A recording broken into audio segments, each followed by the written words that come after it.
शासन प्रशासन की इज्जत करते हैं, इसलिए डिस्क्लेमर दे रहे हैं। निवेदन करना चाहूंगा कोई चैनल न बदले। इस शो के सभी पात्र और घटनाएं काल्पनिक बिल्कुल नहीं है। अगर किसी वस्तु, व्यक्ति या घटना से कोई संबंध निकलता है तो याद रखना चाचा विधायक हैं हमारे।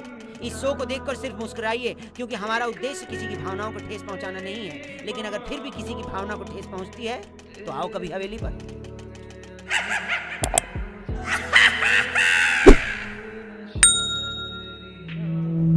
इस कथा के लेखक हैं धीरज कुमार सालुंके।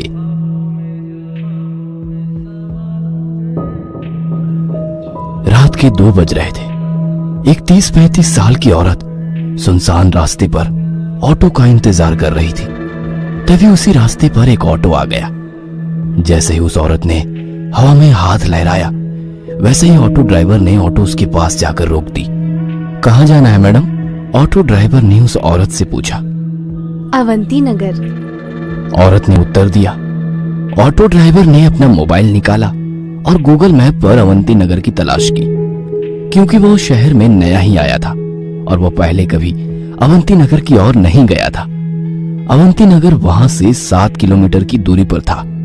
भाड़ा 300 रुपए होगा मैडम, ऑटो ड्राइवर ने औरत से पूछा। क्या 300 रुपए? भैया 300 बहुत ज्यादा है, 200 में छोड़ दो। उस औरत ने ऑटो ड्राइवर से कहा।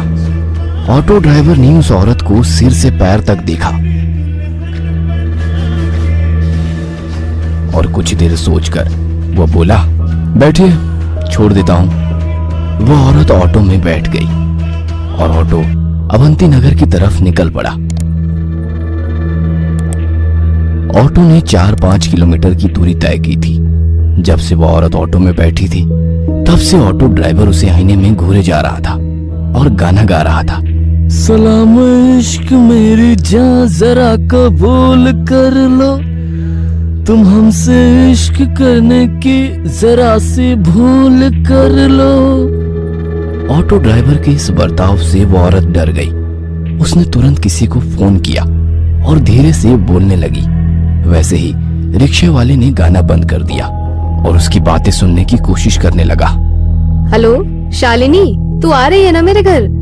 तुझे पता है ना कि मेरे पति विशाल अमेरिका चले गए हैं और मैं घर पर अकेली हूँ। वो औरत बोली। नहीं यार, मैं नहीं आ सकती, मैंने तुम्हें दोपहर में ही बताया था ना। फोन की दूसरी तरफ से दूसरी औरत बोली। ठीक है, मत आना। ऐसा कहकर उस औरत ने गुस्से में फोन रख दिया। ऑटो ड्राइवर ने उस औरत की बात सुन ली थी। उसने सुन लिया था कि वो औरत आज रात अपने घर पर अकेली है और उसके सहेली ने भी उसके घर आने के लिए मना कर दिया है। ऑटो ड्राइवर अभी भी शीशे से उस औरत को घूर रहा था। इस वजह से वो औरत बहुत ज्यादा डर गई थी। तभी उस औरत ने एक बंगले के सामने ऑटो ड्राइवर को रुकने के लिए कहा। ऑटो ड्राइवर ने देखा कि उस घर पर सिल्वर लीफ लिखा हुआ था। वैसे वो घर नहीं, एक बड़ा सा आलीशान बंगला लग रहा था। जैसे ही ऑटो रुक गया, वो औरत ऑटो से उतर गई और ऑटो ड्राइवर को पैसे देने के लिए उसने अपना हाथ आगे बढ़ाया। तभी ऑटो ड्राइवर ने पैसे लेते समय उसका हाथ पकड़ लिया और बोला, अब जब तुम मुझे यहाँ तक ले ही आई हो तो एक कप चाय ही पिला दो। ऑटो ड्राइवर की बात सुनकर औरत और भी ज्यादा डर गई। उसने ऑटो चालक के हाथ से अपना हाथ छुड़ा लिया और सीधे गेट के अंदर भाग गई। यह देख ऑटो चालक मुस्कुराया। तभी उसकी नजर पीछे की सीट पर गई। औरत ऑटो में अपना मोबाइल भूल गई थी। इससे पहले कि औरत अपना मोबाइल लेने वापस आती, ऑटो ड्राइवर ने ऑटो स्टार्ट कर दी और वह वहां से 9-11 हो गया। कुछ दूर जाकर उसने ऑटो रोका और उस मोबाइल को देखा। वो कुछ 20-25 हजार का महंगा मोबाइल था। यह देखकर वो बहुत खुश हुआ, लेकिन उसने देखा कि मोबाइल बंद था। लेकिन अब कुछ समय पहले ही तो वो औरत मोबाइल पे किसी से बात कर रही थी, तभी तो मोबाइल चालू था। फिर इतने जल्दी ये बंद कैसे हो गया? वो मन ही मन बोला। लेकिन फिर उसने सोचा कि शायद मोबाइल की बैटरी डेड हो चुकी होगी, इसलिए बंद पड़ा होगा। तभी अचानक उसके सिर में एक डरावनी योजना आ गई। मोबाइल फोन देने के बहाने उस औरत के घर जाने की।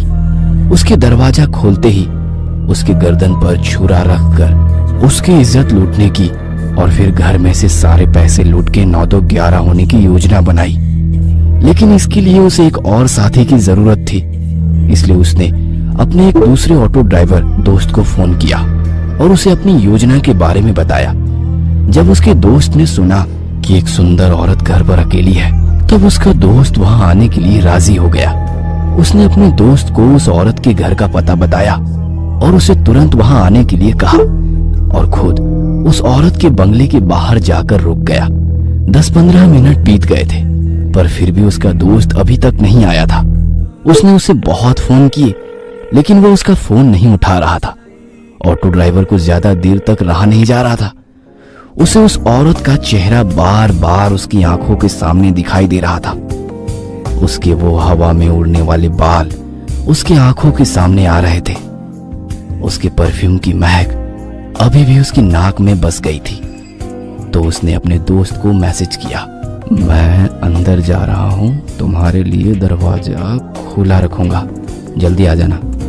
जैसे उसने मैसेज किया, वैसे उसने सीट के नीचे छुपाया हुआ चाकू निकाला और एक हाथ में चाकू और दूसरे हाथ में मोबाइल लेकर वो गेट खोलकर अंदर चला गया। उसने डोरबेल बजाई, लेकिन अंदर से कोई भी जवाब नहीं आया। उसने 3-4 बार डोरबेल बजाई, लेकिन फिर भी अंदर से कोई जवाब नहीं आया। उसने सोचा कि शायद वो औरत अब सो गई होगी। उसे लगा कि उसकी योजना विफल हो गई और गुस्से में आकर उसने दरवाजे पर अपना हाथ मारा। तभी घर का दरवाजा खुल गया। उसने उस औरत का मोबाइल अपनी जेब में रखा और दाहिने हाथ में चाकू लेकर घर में घुस गया। उसने घर का दरवाजा बंद कर दिया और इधर उधर देखने लगा। वो एक बड़ा सा हॉल था। उस फ्लोर पर कोई बेडरूम उसे दिखाई नहीं दी, इसीलिए वो सीढ़ियां चढ़कर दूसरे फ्लोर पर गया। वहां उसने देखा कि एक बेडरूम का दरवाजा खुला हुआ है और उस कमरे में रोशनी चालू थी। ऑटो ड्राइवर चुपके से दबे पांव उस कमरे में जा पहुंचा। अंदर कोई भी नहीं था। तभी उसे बाथरूम में से पानी गिरने की आवाज सुनाई दी। अच्छा, तो वह औरत बाथरूम में है, इसलिए उसे डोरबेल की आवाज सुनाई नहीं दी और इसीलिए उसने दरवाजा नहीं खोला। वो मन ही मन बोला और जल्दी से बाथरूम के दरवाजे के बाहर जाके खड़ा हो गया, क्योंकि उसने सोचा कि जब वो औरत बाथरूम से बाहर आएगी तो वह तुरंत उसके गले पर चाकू रख देगा और फिर बड़ी आसानी से उसकी इज्जत लूट लेगा। तभी अंदर से दरवाजे की कुंडी खुलने की आवाज आई। ऑटो ड्राइवर हाथ में चाकू पकड़कर सतर्क हो गया, क्योंकि वह औरत अब बाहर आने वाली थी। लेकिन 2 मिनट बीते, 4 मिनट बीती, पर वो औरत अभी तक बाथरूम से बाहर नहीं आई थी। आखिरकार ऑटो ड्राइवर ने बाथरूम के दरवाजे को अंदर धकेल दिया। जैसे ही उसने दरवाजा अंदर धकेला, वैसे ही उसकी नाक में सड़े हुए मांस की बदबू घुस गई। उसने अपने बाएं हाथ से अपनी नाक बंद कर ली और बाहर से बाथरूम में झांक कर देखा और सामने का नजारा देख उसके पैरों तले जमीन खिसक गई। डर के मारे वो थर थर कांपने लगा, क्योंकि बाथरूम के बाथटब में 8-10 लाशों का एक ढेर था। वो डर के मारे पीछे हटने ही वाला था कि तभी उस औरत ने पीछे से आकर ऑटो ड्राइवर की कमर में लात मारी और वो बाथरूम में जा गिरा। ऑटो ड्राइवर बाथरूम में गिरते ही उस औरत ने झट से बाथरूम का दरवाजा बंद कर दिया। जैसे ही ऑटो ड्राइवर ने उसकी दाईं तरफ देखा, वो पसीने से तरबतर हो गया और उसने उठकर दरवाजा खोलने की कोशिश की, लेकिन दरवाजा नहीं खुला, क्योंकि उस औरत ने बाहर से दरवाजा बंद कर दिया था। उसे पता चल चुका था कि उस औरत ने जानबूझकर उसे बाथरूम में बंद कर दिया है। ऑटो ड्राइवर दरवाजा पीट पीट कर जोर जोर से चिल्लाने लगा, मैडम दरवाजा खोलो, मैडम मैं आपके पैर पकड़ता हूँ, मुझे यहाँ से बाहर निकालो, मुझसे गलती हो गई मैडम, मुझे माफ कर दो मैडम। वो भीख मांग रहा था, लेकिन बाथरूम के बाहर से कोई जवाब नहीं आया। बाथरूम के बाहर सन्नाटा फैल गया। आखिरकार दरवाजा पीट पीट कर उसके हाथ दुखने लगे और उसने दरवाजा पीटना बंद कर दिया। उसने उसकी दाईं ओर देखा, वैसे ही उसे बाथटब में लगा लाशों का ढेर दिखाई दिया। 8-10 लाशें एक के ऊपर एक रखी हुई थी और हैरानी की बात तो यह थी कि उन सभी लाशों के ऊपर ऑटो ड्राइवर की यूनिफॉर्म थी। इसका मतलब ये था कि वे सभी लाशें ऑटो ड्राइवर की थी। उसने अपने कपड़ों को देखा तो उसने भी वैसे ही यूनिफॉर्म पहन रखी थी।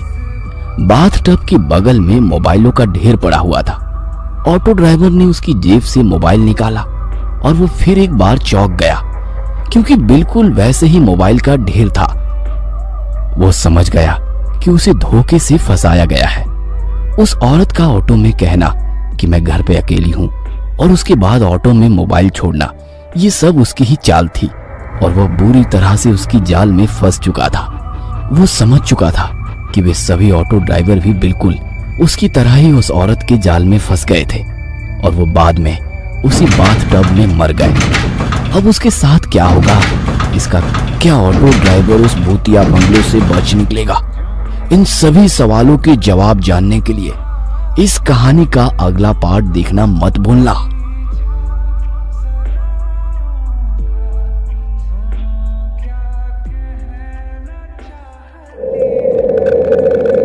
इस कथा के लेखक हैं Dheeraj Kumar Salunke. Auto driver bathroom में फंस गया था। वह डर के मारे पीछे हटने लगा। तभी उसके पैरों को कुछ लगा। जैसे उसने पीछे देखा, उसे एक झटका लगा। उसे लकड़ी की फर्नीचर के एक खोखले में एक और ऑटो ड्राइवर की लाश दिखाई दी, जिसकी आंखें बाहर निकल आई थी और मुंह में से जुबान बाहर लटक रही थी। उस लाश को देखकर ऐसा लग रहा था कि उस बेचारे की मौत बहुत ही दर्दनाक हुई होगी। वो काफी तड़प तड़प कर मर गया होगा। ऑटो ड्राइवर को उस लाश के हाथ के पास एक टॉयलेट क्लीनर की बोतल दिखाई दी। ऐसा लग रहा था कि उस ऑटो ड्राइवर ने वो टॉयलेट क्लीनर पीकर खुदकुशी की थी। वो जल्दी से उस लाश से दूर हो गया और दरवाजे के ठीक सामने बनी टॉयलेट सीट पर बैठ गया।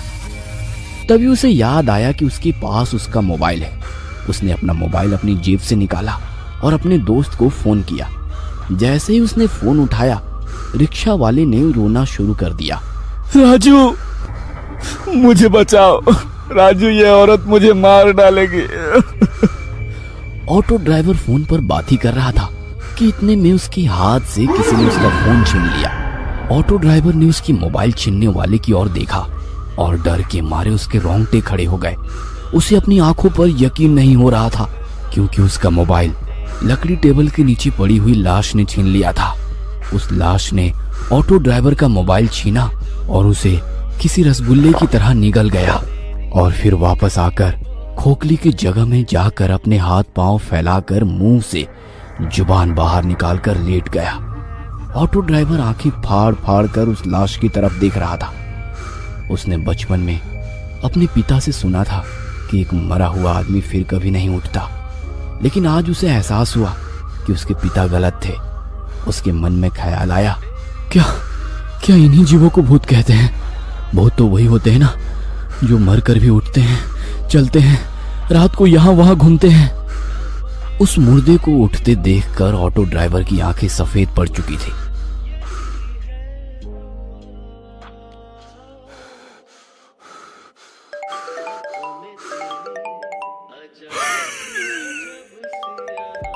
तभी अचानक से उसकी मोबाइल की रिंगटोन बजनी शुरू हो गई।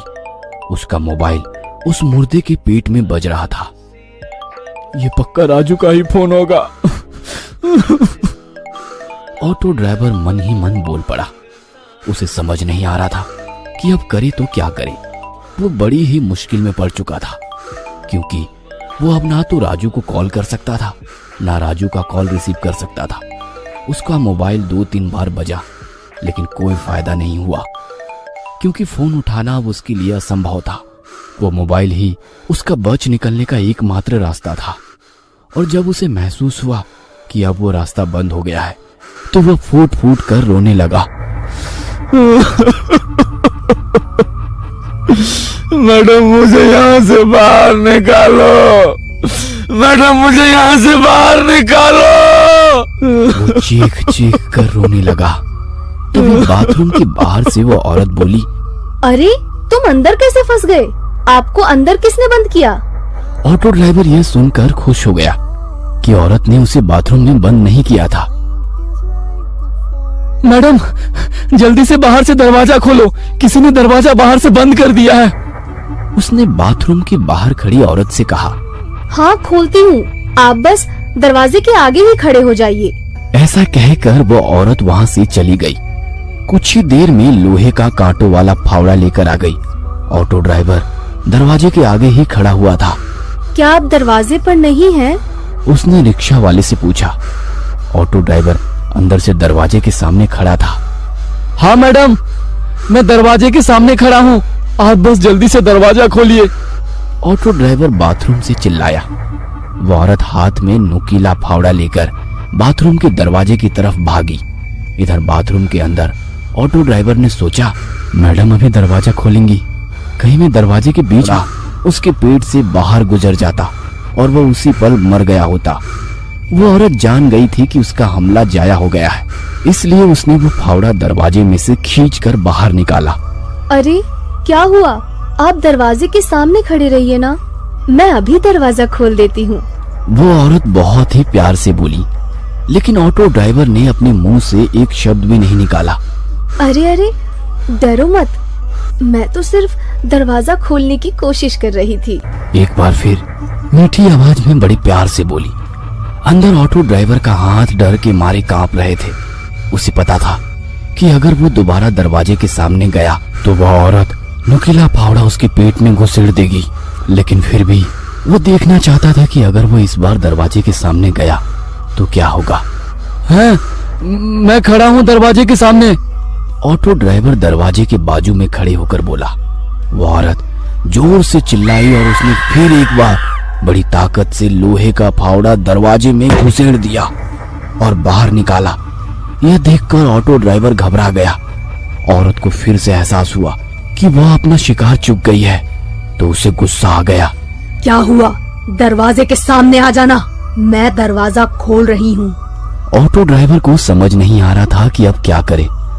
नहीं, रहने दो, मैं अंदर ही ठीक हूँ, आप दरवाजा मत खोलना। ऑटो ड्राइवर ने उस औरत से कहा। वैसे वो औरत गुस्से से लाल हो गई और उसने अपने हाथ में से फावड़ा नीचे फेंक दिया। ठीक है, तो तुम बाहर नहीं आना चाहते तो मैं ही अंदर आ जाती हूँ। वो औरत ने डरावनी आवाज में ऑटो ड्राइवर से कहा और वो दरवाजा खोलने लगी। ऑटो ड्राइवर ने सोचा कि अगर वो अंदर आ गई तो ना जाने उसके साथ क्या करेगी, क्योंकि उस औरत के सर पर खून सवार था। तभी उस औरत ने दरवाजे को अंदर धकेल दिया। ठीक तभी ऑटो ड्राइवर होश में आया और अपनी पूरी ताकत से उसने दरवाजे को अंदर से बाहर धकेला और अंदर से बंद कर दिया। वो औरत गुस्से से लाल हुई और दरवाजे पर लात मारने लगी। खोलो दरवाजा, खोलो दरवाजा, खोलो। वो दरवाजे पर लात मारते हुए चिल्ला रही थी। दरवाजा। उस औरत का वो भयानक बर्ताव देखकर ऑटो ड्राइवर बहुत डर गया। वो अपने सिर पर हाथ रखकर नीचे बैठ गया और रोने लगा। ये मैं कहाँ आकर फंस गया। वो सर पकड़कर रोने लगा। तभी उसे अपने गांव के पागल बाबिया की बात याद आने लगी।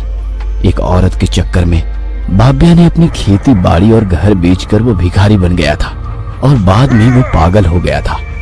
तब से वह हर आदमी को पकड़कर सिर्फ एक ही वाक्य कहता था, भाईचानात खूब वहाटा है। मतलब औरत की लत